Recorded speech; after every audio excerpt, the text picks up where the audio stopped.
this is a quick look at the new GH5S. I received mine yesterday, haven't opened the box yet, so I just thought we'd go over what comes in the box and what different features and everything else. This is the Oceanic version, which is for New Zealand and Australia. So boxes are quite small, so let's get this opened.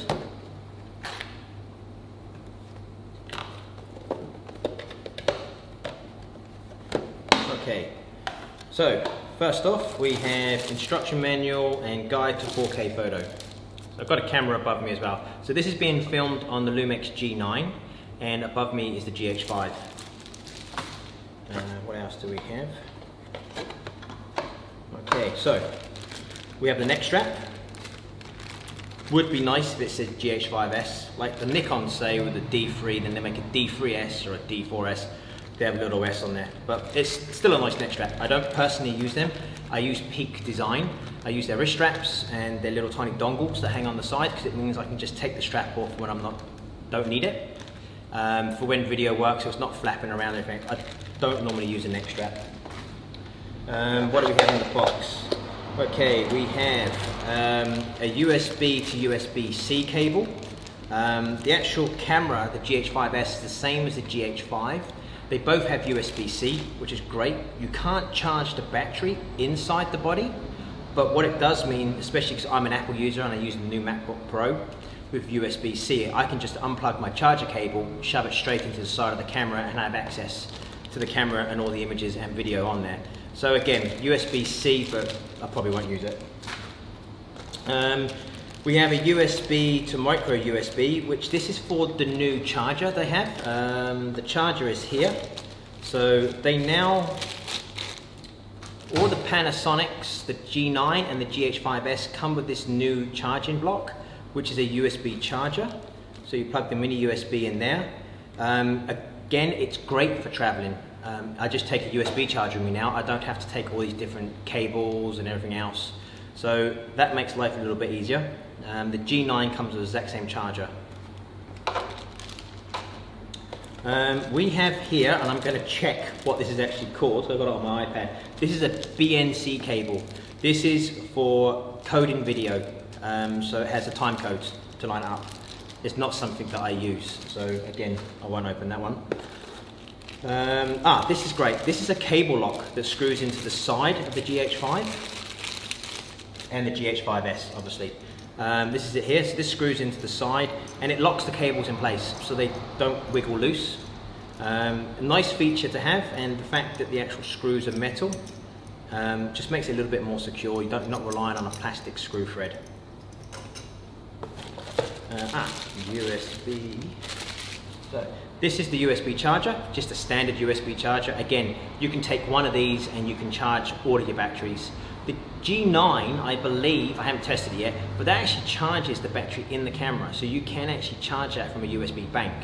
So it will be handy. Don't have to carry so many chargers having the Lumix system. So there's that. So that is just trying to see. That is a 5.0 volt output, so that will charge an iPad as well. Very handy.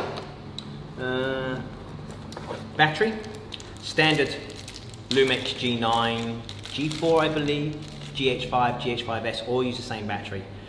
So all of my three cameras, I have the GH5, the G9 and now the GH5S, they all use a standard battery. So I just carry them and I can swap them out from different cameras. Okay, that's all that's in the box. So we'll take the camera out.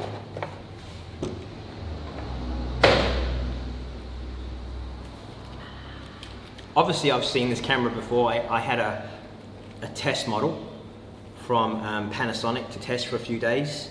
Very impressed with the autofocus. It's a really nicely built camera, as you can see looking up there. I'm going to keep looking at the camera.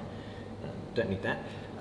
It's the same as the GH5, so all the accessories work the same. The move cam, I think it's called a move cam cage that we use.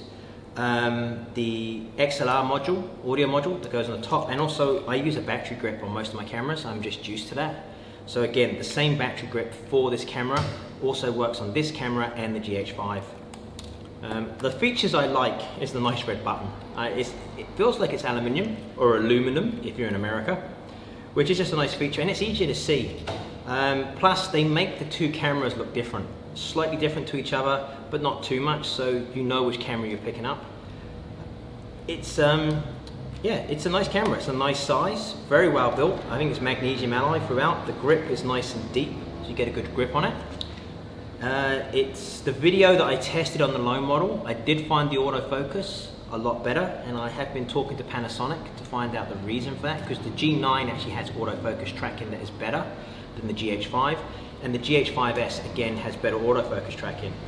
We will test this soon on our Moser Aircross that I've got, so I'm not too worried about this not having in-body stabilizer.